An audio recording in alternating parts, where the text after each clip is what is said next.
Hey, everybody. Welcome to Big Blend Radio's Vacation Station Travel Show. I'm very excited today. We're going back to one of our favorite places on the planet, Natchitoches, Louisiana. Natchitoches is the oldest city in the state of Louisiana. A lot of us think about New Orleans immediately, and we love New Orleans. However, you want to get some even bigger history. Well, no, I'm not going to compete with the two places, but it is the oldest city, and it is part of no man's land in Louisiana, which had a few years of no one saying what to do, like no law and order, none of that stuff occurred. And so we're going to find out what's going on in fall, including cemetery tours. And we're going to talk about haunted woods attractions, the dark haunted woods. We're also going to talk about what there is like just to get outside, because fall is beautiful in the South. It cools down a little bit. The mosquitoes go away, right? So anyway, we've Hopefully. got Kelli, I know, Kelli West joining us again. Kelli West over from the Natchitoches Convention and Visitor Bureau. I encourage you to go to their website, natchitoches.com, and I'm going to spell that natchitoches.com. Have I got that right, Kelli? You got it down. I know. I don't even have any notes in front of me to read the spelling. I know it now because every time I talk about Natchitoches to someone, I'm like, it's like toches. You got to, it's a neck in the toches, but so really you are the oldest city in Louisiana, which is kind of interesting because you've got Natchitoches over the river from you, Yes. which is in Texas, and that's the oldest city in the state of Texas. But you guys are the oldest, and it's about the French occupied it, and then all of a sudden Louisiana became Louisiana, and nobody said what to say or do for a while. Pretty much, yes. Yeah, so Natchitoches was founded in 1714, so we're 307 years old. And it began as a French settlement. Just south of us was a Spanish mission. So we have French and Spanish. You can kind of see some of the architecture in my background. And it comes from the French and the Spanish, and also the Native American mix in there as well. And that dictated a lot of the activities, the architecture, the food, the culture that still exists today in this area. I think that's so cool. I mean, in no man's land, I remember when you guys said, okay, it's been like, 300 years, and we're going to do 3 years, excuse me, it's not 300 years, right?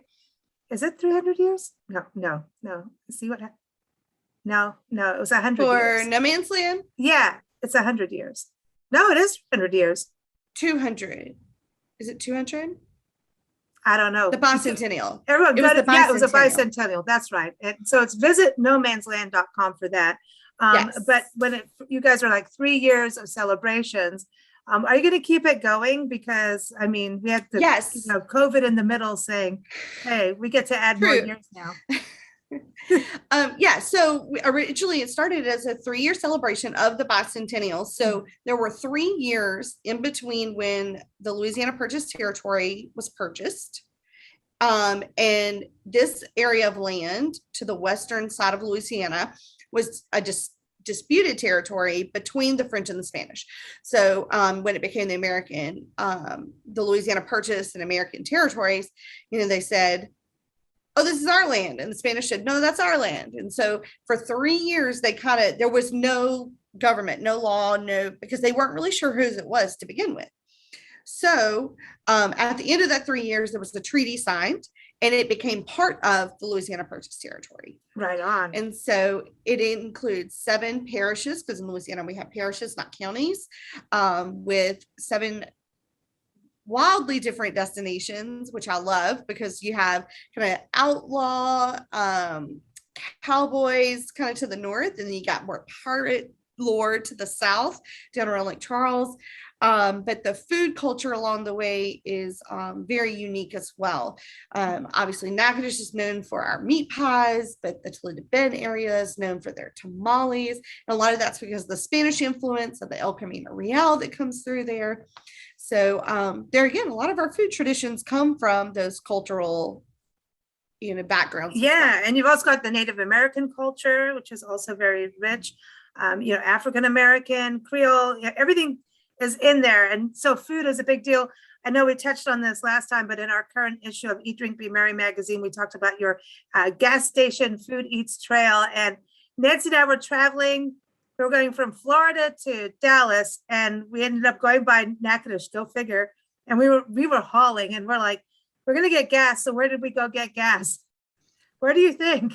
We had to go to the French Express. French Market. Yeah, the French Market. We went there, pulled in, get gas. It was packed.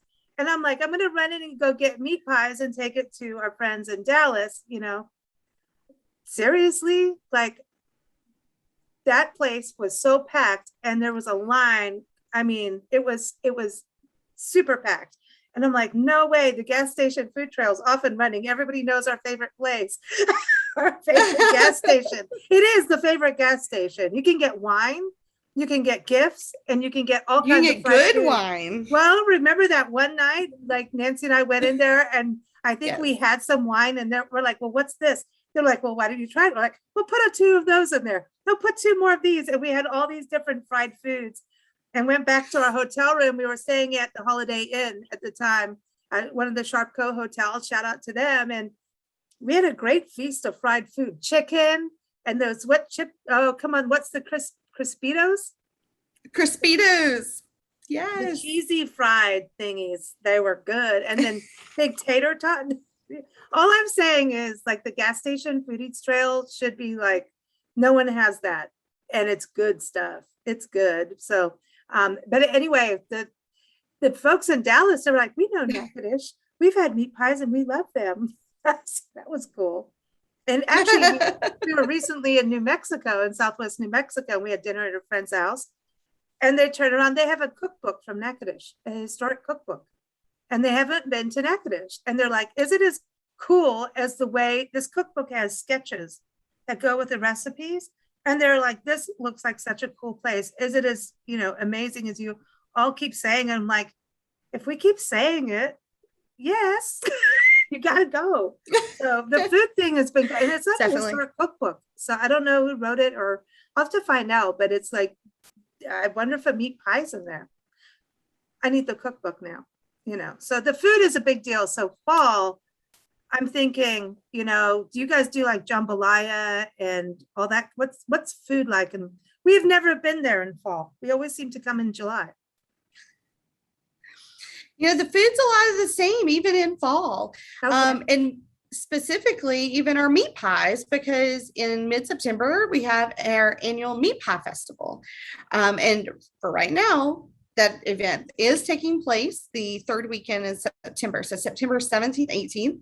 And they have meat pie vendors and a meat pie eating contest and live music and all kinds of fun stuff outdoors downtown on the riverbank.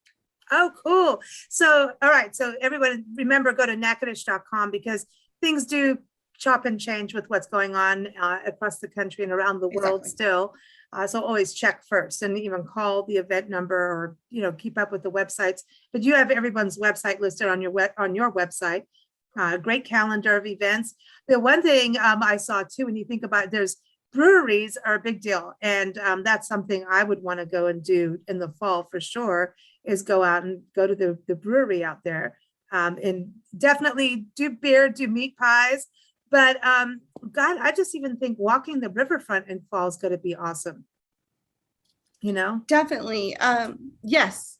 Fall is a really great time here in Natchitoches with, our town really goes out to decorate downtown, mums and hay and scarecrows all over the place. It's really a beautiful time.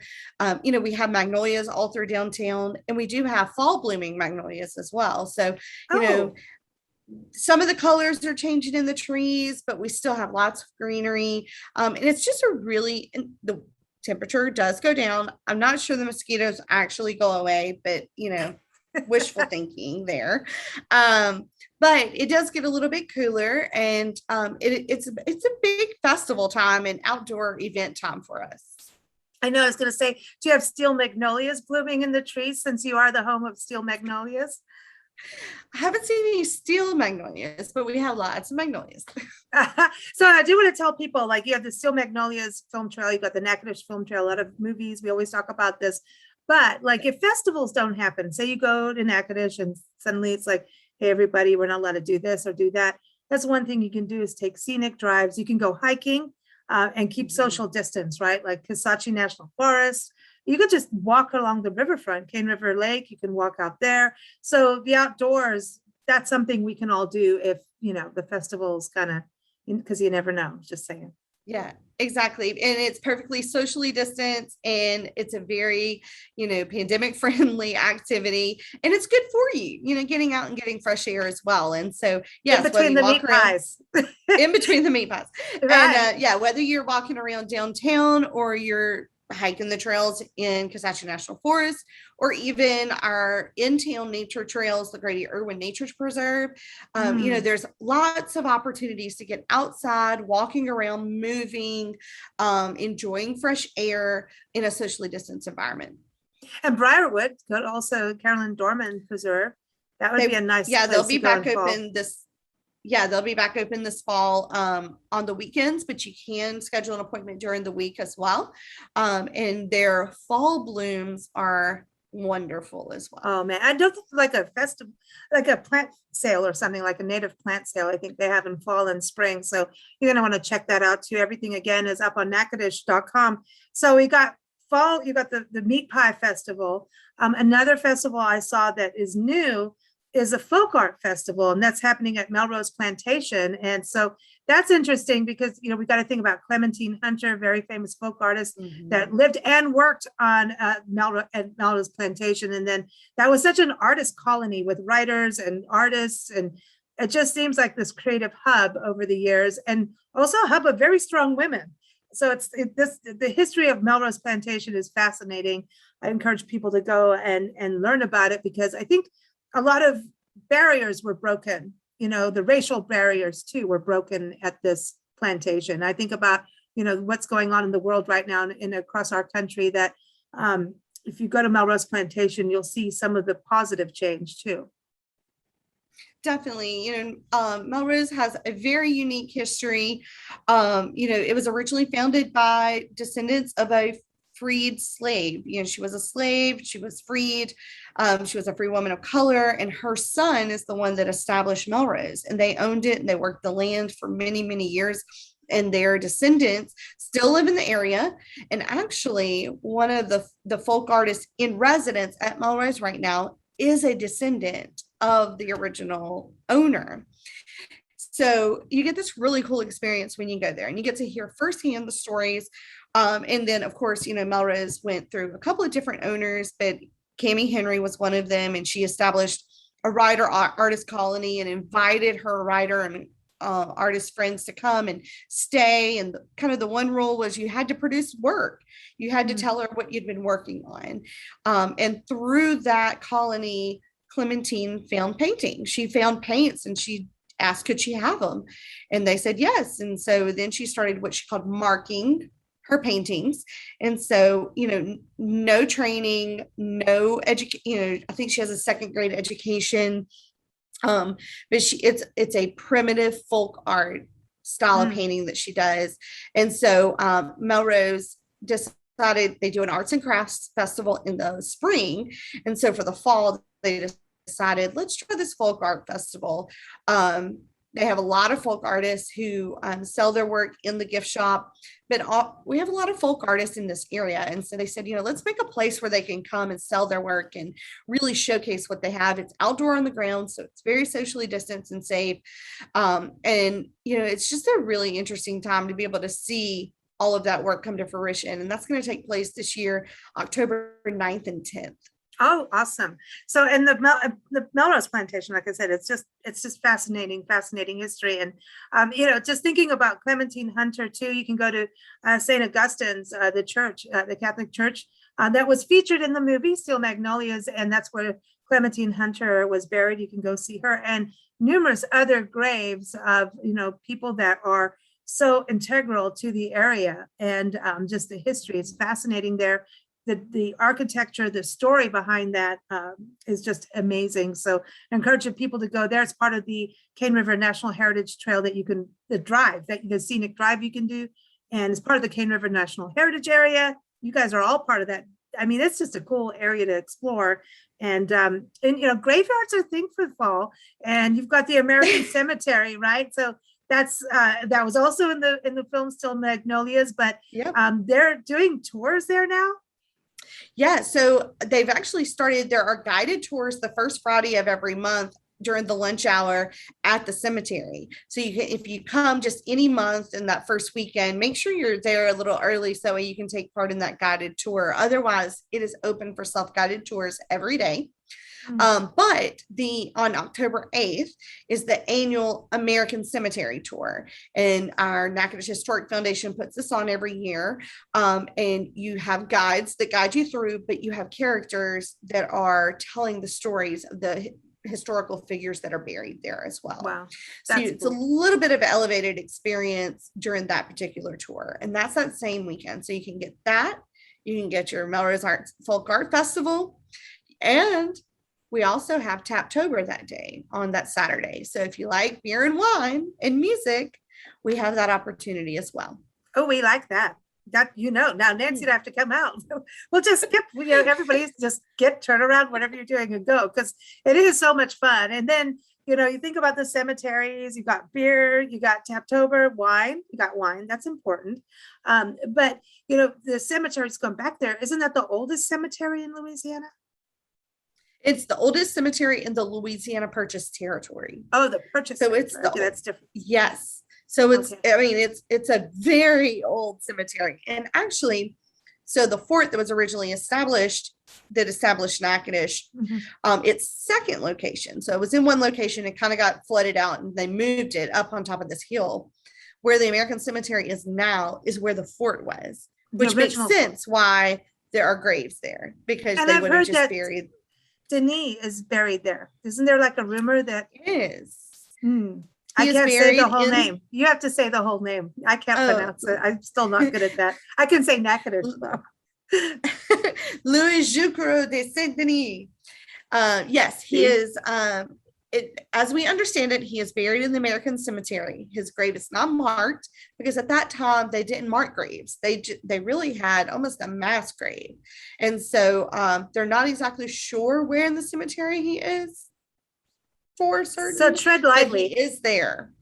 Tread lightly. Yeah, don't walk on him. Yeah. So he was the founder of Natchitoches. He was like the dude. Yes, he founded Natchitoches. And so now, speaking of the fort, that's something really cool for families to go, because it's kind of the replica of what the fort was like at that time. And you can see like how the soldiers had to sleep in the same rooms. I mean, you really get a sense of what that time frame was like in Natchitoches, especially when you think about no man's land, the Louisiana Purchase time, and so much happened. I mean, when you think about all the changes that were going on globally, it affected what was happening in Natchitoches in big ways, but it just took time for the information to get there. Exactly. Well, yeah, we were on the Western frontier at one point. We were the Western border at one point. Yeah. So yeah, there was definitely a lot of history. The fort, the interpretive rangers that work there, they wear period clothing. They do beadwork and whittling and different things that showcase the artistry and the hobbies that even soldiers would have had during that time period. They've got some artifacts, and they've built some really amazing exhibits to really showcase that time in that period of time. So now let's talk about what I know we're all itching to talk about. The Dark Woods Haunted Attraction. And I hope it gets to stay open through what's going on with the pandemic. This place is super cool because you can also go rock hounding in a sense, right? Lost Treasure, the mine is there, which I know your kids love. And we love as adults. We don't care about ages there. Don't worry about it. And they can't stay socially distanced. There's water, there's a sluice, and there's, they go, rock hounding kind of in a different way. But at the same time, in October, this is a big deal. They have a haunted house that we went in. Oh my gosh, how much fun was it that morning that we went through there?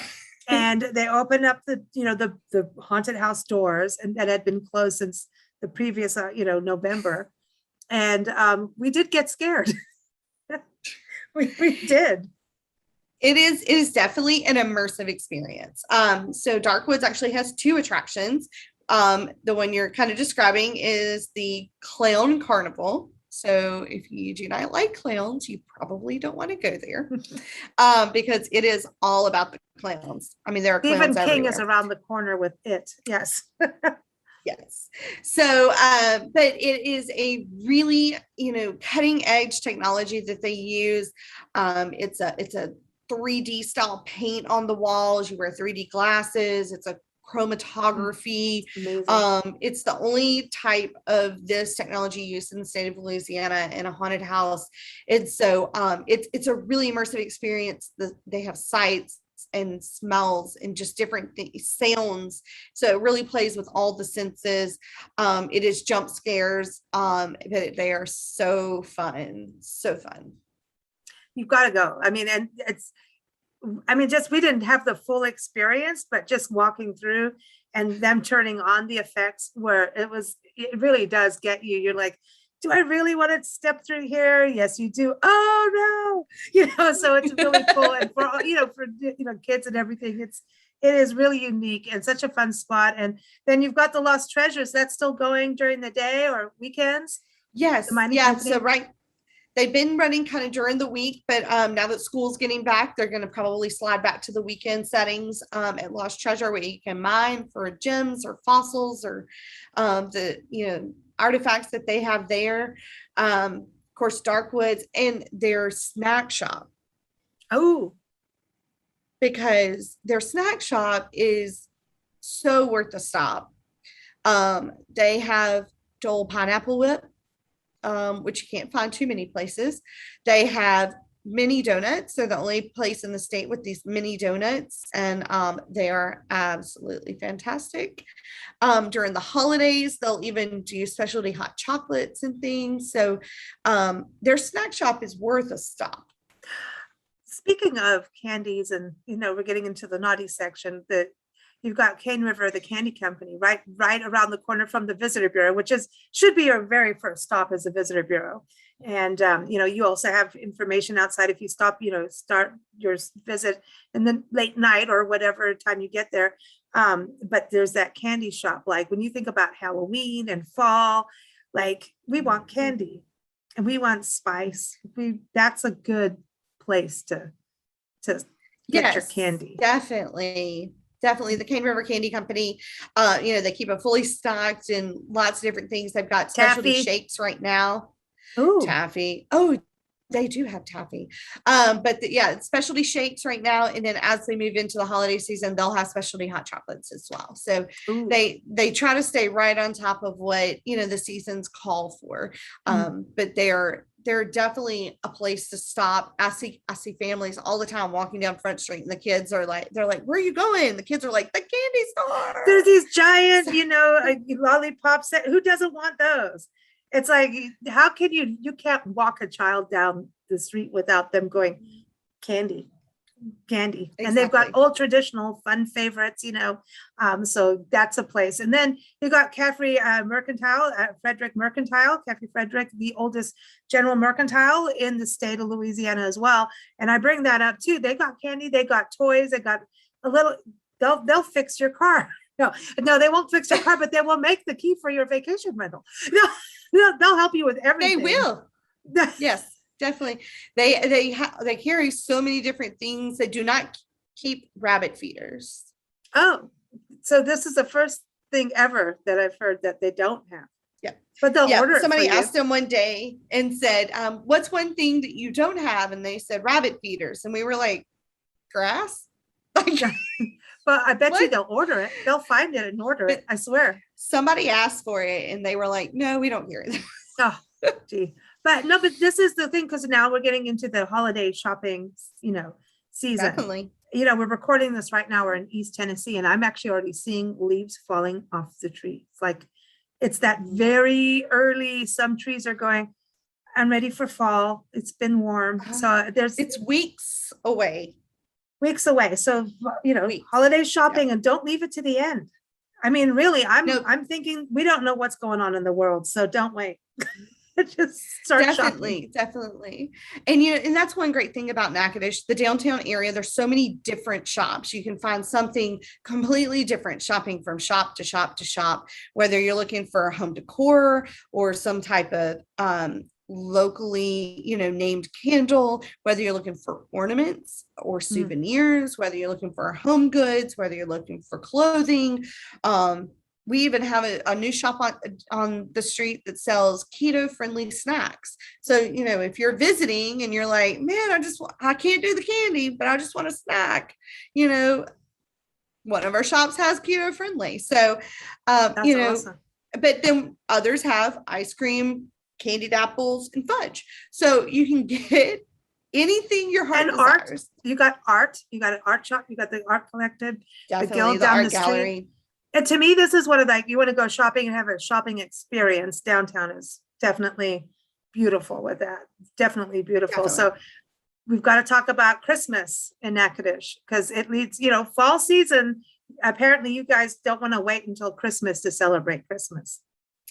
No, yes. So, I expect to start seeing the electric trucks putting up, light strings and different things here just in the next few weeks. Wow. But yes, so very excited. They're moving forward with Christmas again this year. So last year we still had Christmas. Christmas was not canceled. We did have limited capacities on the riverbank. They are not talking about limited capacities at this point. However, they are pre-selling armbands. So I think at some point, if they have to, they will institute that. But for right now, everything's on go. So the lights will come on November 20th. That's the Saturday before Thanksgiving. Holiday open house with our shops, big fireworks show, live entertainment, family activities. The lights stay on through January 6th. There will be fireworks the Saturday before Thanksgiving, the Saturday after Thanksgiving, and then the first 3 Saturdays, I believe is what it is, in December. And then there will be fireworks Christmas Eve night. So if you're looking for a right around a Christmas getaway, Christmas Eve, because it's a Friday night, there will be fireworks. Cool. And then there will be fireworks on New Year's Eve night as well, because that's a Friday night as well. So because it falls on a Friday, that's not something normal that we do. We don't normally do New Year's Eve fireworks, but because it falls on a weekend this year, they've made special arrangements to have some fireworks. Awesome. Sounds like a good roundup for the rest of the year. Yeah. Oh, sorry. Go ahead. Well, I was going to say the 95th annual Christmas festival. That is how long our Christmas festival has been taking place. It's the first Saturday. So December 4th, that's our big parade. Our large fireworks show usually lasts about 30 minutes. But, we usually have slightly bigger entertainment that weekend as well. And they just announced the Grand Marshal. It's actually the voice of Scooby-Doo.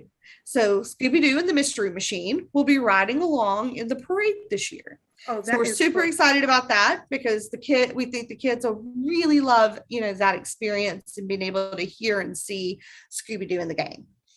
Awesome. I love it. It's so cool. I wish we were there, but we will. One year we'll make it in Natchitoches then when it's not July, It's so funny because when we drove through, and pulled over for our meat pies and gas, I was like, no way. It's that week in July. There's something weird. We have a honing device that just every third week of July, we must go to Natchitoches. Sounds good to me, but I think we're going to have to experience another day, like another season so that we can get the feel of, Christmas or like spring, that I'm excited. That would be really cool too. Winter. Yeah. Well, you guys, you're downtown. You're always changing the flowers, which I love. That's a good sign of a town that's, into keeping its town really happy and healthy and all that good stuff. So thank you so much again, Kelli. Everyone, natchitoches.com is the website, natchitoches.com. Thanks so much.